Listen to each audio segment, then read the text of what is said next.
Facebook ads is all about remarketing. This is a video I've been wanting to make for a long time, and I've got a lot of experience with Facebook ads. I used to have a client service business for 5 years doing Facebook ads, and we spent hundreds of thousands of dollars on ad campaigns. And the one thing that I've learned, well, those campaigns had lots of goals. Selling merch, promoting tour dates, promoting a brand, growing an email list. There are lots of things you can do with Facebook ads, growing Spotify streams, all those things. But the one factor that I found that was the most important factor in creating a real environment with an audience where they really go deep with your stuff. And that's one of the things that's the most important here on social media and in the online atmosphere is you want depth, relationships that are deep and long lasting and lifetime. So we're into like lifetime value of a customer, but lifetime value of a listener is super important. You want to become the guy for 20 years for that person. That requires remarketing over and over and over again. And the reason I'm bringing it up here is because people think this. Yeah, I'm going to spend $1,000 on Spotify ads, and yeah, I got my remarketing going. Out of that $1,000, $50 of it goes to remarketing. No, not even close. Not even close.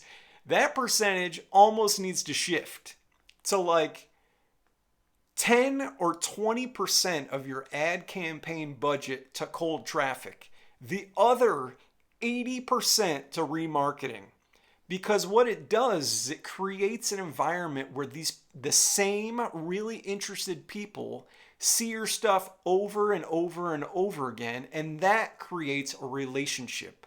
Now, if they're seeing your stuff that much, you need a lot of ads, right? Because you need a lot of content to keep those people entertained and to drive the relationship deeper. So then you're like talking about all the different aspects of you as an artist, all the different things that you can do if you're a guitar player or if you're a singer or you're a writer or a performer or a touring artist or all the things that you can do. I've got cooking videos that I've remarketed. That's a whole other story. But this remarketing thing is super important. So if you're spending $1,000, 800 needs to go to remarketing because it really makes a relationship last long term. And one of the reasons I'm bringing this up is it applies to every business. And this is something I learned from competing with e-commerce companies. Like e-commerce companies, like people who sell makeup, or grills for your backyard, or medical devices like back problem devices or something. It's all about remarketing those ads over and over to the same people and then getting them to buy. So they have all these different ads, so much copyright, so much content. I mean, being a great copywriter, I'll make that video too. So in conjunction with remarketing, copywriting is so huge when it comes to Facebook ads. Now for musicians, maybe not as important as selling makeup.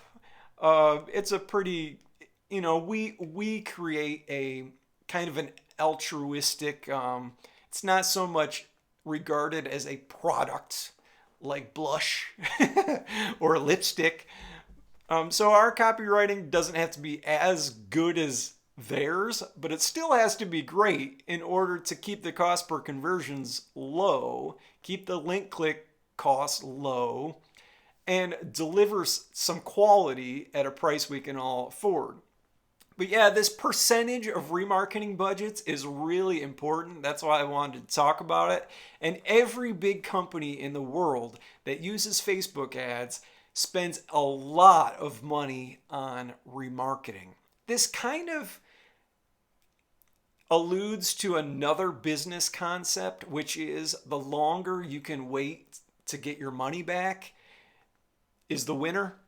Like the longer you can wait to get your return on ad spend, that's how you really grow a business and have stability over time. Because it's like if you're selling right out of the gate, those people don't stick around as long. They want something deeper from you, you know, like they need to feel the love in all your great content that you're going to be serving them over and over again.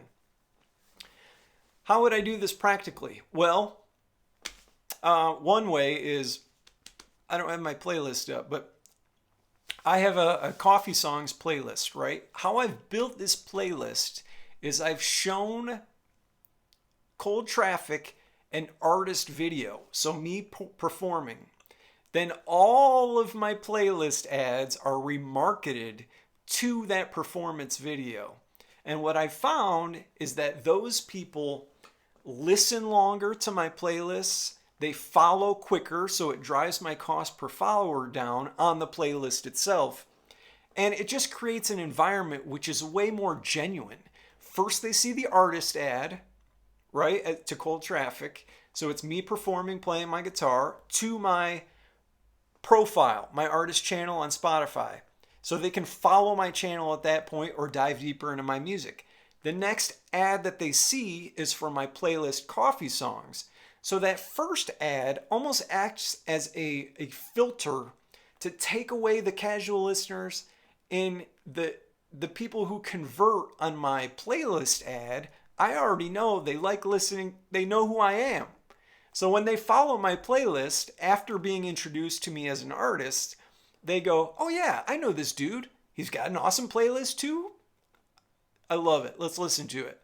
They listen to the playlist. The next day, they see my Coffee Songs playlist on their Spotify and they go, yeah, this guy. And they just keep listening and listening. And I've got other videos about like the benefits of being a playlist curator or playlist building. I think it's super important. And this remarketing concept can really help you build a quality playlist and a quality group of listeners who are listening day after day after day. Does it cost a little more? Yeah, it does cost a little more. But the long-term benefits of having these type of filters is really important because there are a lot of playlists that nobody listens to. In addition to that, I'm remarketing to the people who converted on the initial Coffee Songs playlist ad. So anyone who watches 3 seconds, 50% or 95% of my Coffee Songs ad, the story ad, I'm remarketing to them to the same playlist over and over and over again. And that creates long-term listening behaviors. They just keep seeing my ad. They keep going, yes, I love this list. This playlist. I'm going to keep listening to it. And then this ad, the remarketed playlist ad, the costs go down. So the link click costs go down. Everything goes down because it's a higher quality audience. So this whole thing is remarketing. The example I've just given you is Spotify, right? So the artist channel ad, Coffee Songs playlist, Coffee Songs remarketed ad, 3 filters to a really quality listening audience.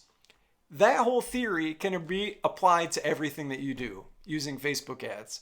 Selling merch, email lists, promoting albums. It's all about filtering down the audiences using remarketing, creating new audiences within your Facebook ads manager, and then just like really getting to the people who really care.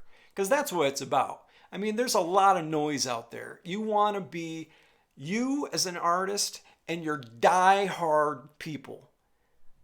And that's all that exists. Like once you have those two things, you just keep loving each other. Yeah, so remarketing, super important.